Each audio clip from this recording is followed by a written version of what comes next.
Ayan mga kababayan, update natin dito po sa UN Taft Avenue, na kung saan lagpas gutter deep na po yung lalim ng baha. Ayan, tuloy-tuloy pa rin po yung malakas na ulan. At kanina marami na nga po ditong mga tumirik na mga motor mga kababayan, no?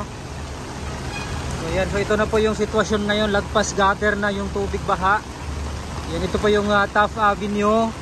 Ito yung UN station ng LRT. Ayan. At makikita nyo, hindi na po natin nakikita yung gutter dito sa ating kinatayuan. Ayan. Hindi na visible yung gutter kasi lagpas na mga kababayan sa gutter itong baha ngayon.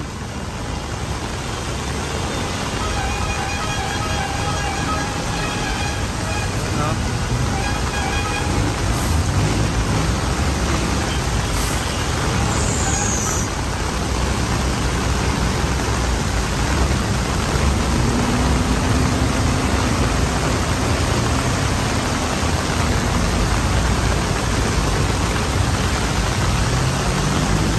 Hanggang doon sa Padre Paura mga kababayan, baha rin.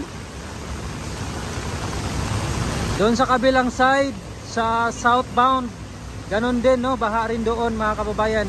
Andito tayo ngayon sa northbound.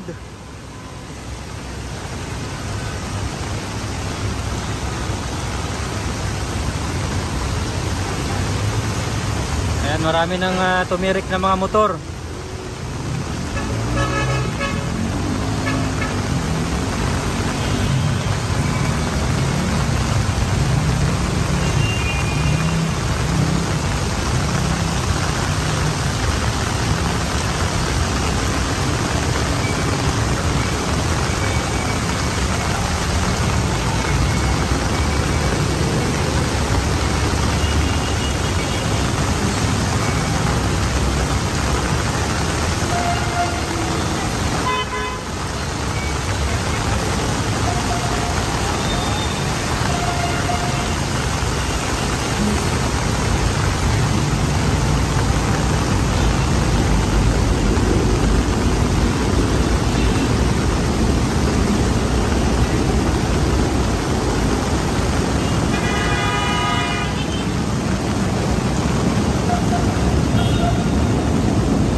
Hindi na kinaya ng mga motor mga kababayan, no?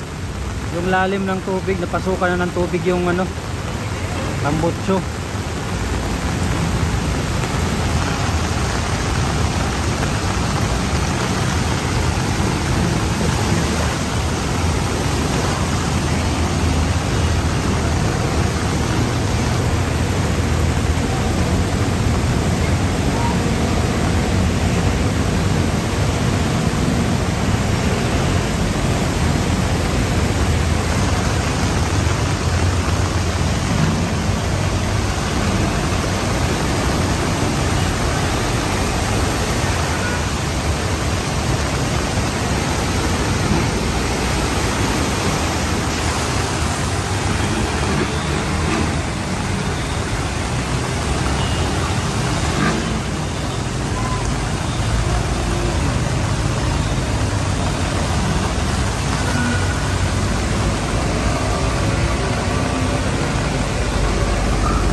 Dito sa kabila mga kababayan, silipin natin, nandito yung mga kawani ng Manila LGU.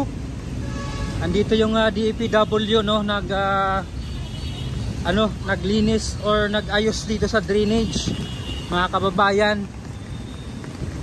Ayan, so nung nakaraan nandito rin po sila mga taga DPW, Department of Engineering. So declogging sila mga kababayan at binuksan nga po nila itong drainage, no mga kababayan. Ayan.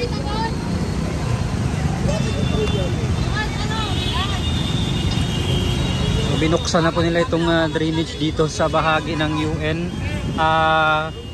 dito sa gilid ng ng Manila Medical Center mga kababayan, at UN LRT station, nasa pagitan siya, sa gitna.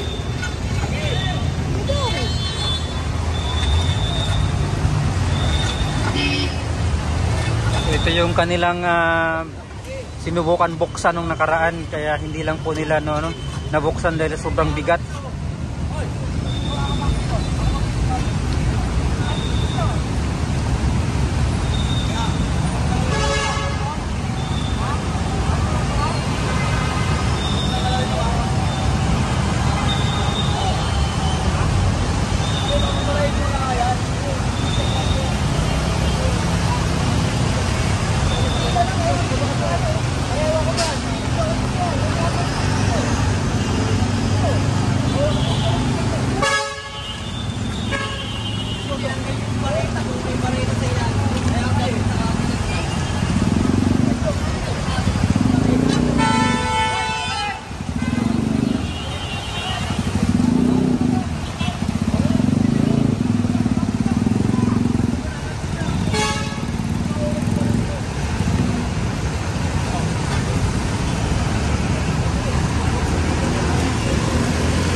So yung lalim dito mga kababayan, lagpas gutter na talaga din.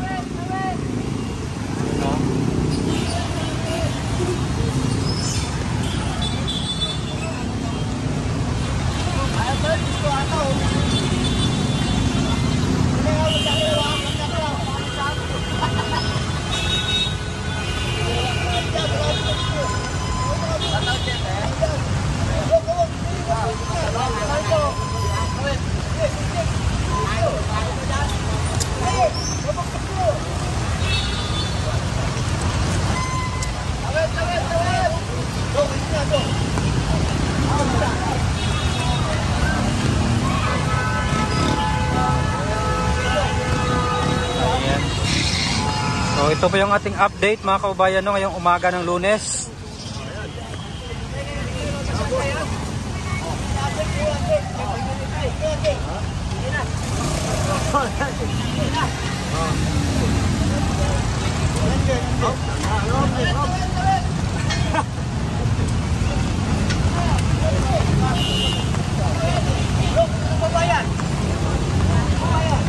So mga mga kababayan kasama ni Engineer Ambrosio. Ayan, so sila po yung bumalik dito. Nung nakaraan kasama sila Engineer Lea, sila Engineer Saing, si Engineer Ambrosio, no?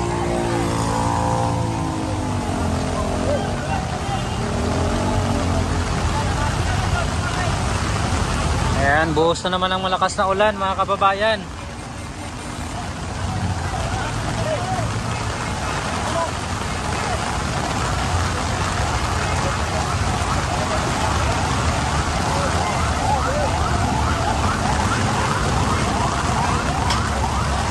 Ayan, nabalik na po nila mga kababayan, no? Yung takip. Nagano pala sila, nagdeclogging. Binuha yung mga burak. Ayan, so maraming salamat sa panonood mga kababayan. Please don't forget to subscribe po dito sa Kopars Vlog. Ayan, maraming salamat. God bless. Salamat.